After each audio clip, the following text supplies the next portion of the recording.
Sorry, Minnie. Damn it. Oh, she's pissed. And itchy. All right. Hello, this is Uncle Jim.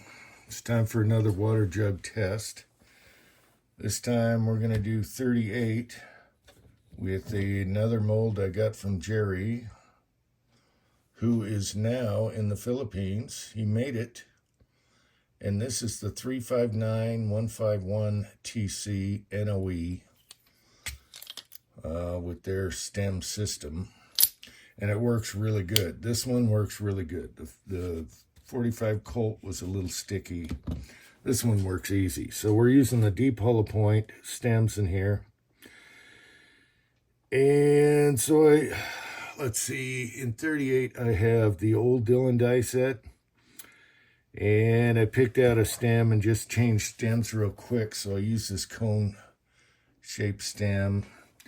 And it kind of messed up the tip there, right here. And then I followed it up with the flat stem. I put it back in there. That's what I use all the time. And it broadened the nose a little bit. However, it did squeeze the nose on the cone. So you'll see that this side has a skinnier opening now than the stock bullet. So now we have a teardrop hollow point, kinda. So it's a hollow point inside. Teardrops. Maybe that's good, maybe that's bad. Now this is soft lead. It's probably 9 BHN. I tested them when I casted. They could be harder. It's probably 10 BHN. I was going to try this 38 special load in my lightweight Ruger LCR snub, but then I thought, let's do 4-inch first. And then if it frags, or, we'll see what happens. And then I can always go to my lightweight pocket carry snub. So this is a slick side, so it doesn't have a crimp groove. But luckily, the Dillons, they have the AccuCrimp. And so they start off by tapering, and then they go to a roll crimp later. So I just held the handle down until I felt it where I guessed. And so we have a tapered, almost a roll crimp, but not quite. Didn't deform the bullet too much.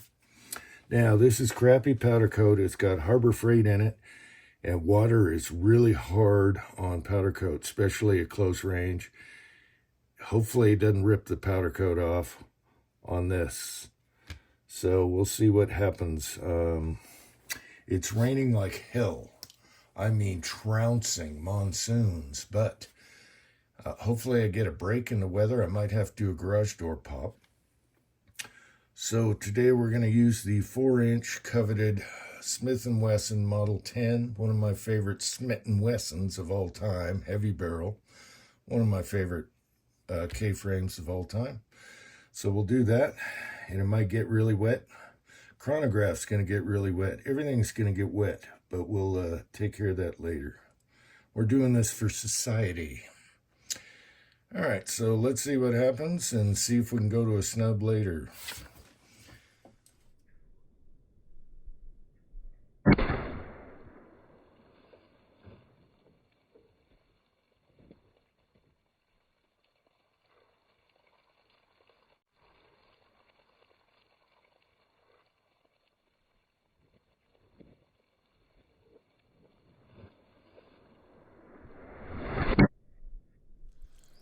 Okay, we got 883 feet per second.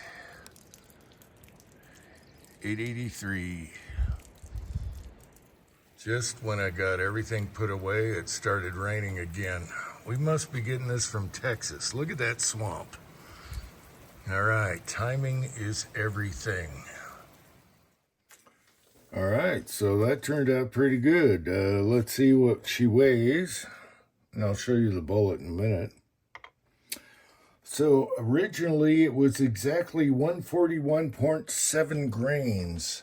So we lost 0.2 grains because we got 141.5. Who knows? All right, that's pretty good. I'll take that. And we'll have to try it in a snub next time. So here's what it looks like. Kind of lopsided again, just like the 45 one.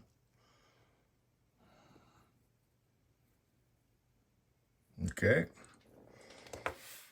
Brass looks good. Brass is perfect. It was not a plus B round. It was just a standard warmish round. So that is good. That is good. And so let's see what the diameter is. Oh boy, this is going to be tough because we got some flaps that flapped over. And I think with the snub, it's going to be even better. So let's go right about here. 639.5.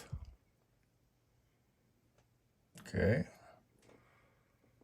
639.5. Let's do the skinniest part. 595.5. That all rhymes. And I'm going to take that. I'm going to take that all day long. 634, 633 right here. So, you know, they flapped over, but that is good. So next time we're going to try the same exact load in a snub, lightweight little revolver and see what happens. But it pretty much retained everything. So I'm pretty happy with this. Pretty darn happy. So I want to thank Jerry for this hollow point mold. It's going to be awesome. We'll try it 9mm also. And I made up plenty for when Oddball Stuff comes to visit. There you go, Oddball. You got plenty of those. Same everything. And then I have the shallow hollow point. If you want to try those, I made up plenty of those. If you want to try them in a 357. So the deep hollow point in a 4-inch and probably a snub, we will find this out later, might work beautifully. And it's on the cheap. All right.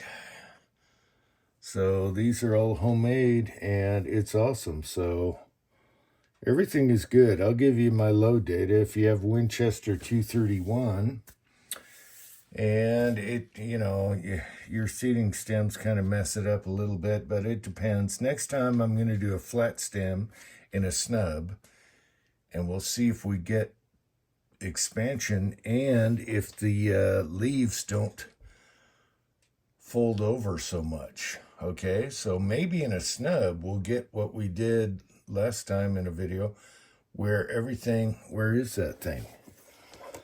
Where everything just flowers like that. And that would be awesome in a snub.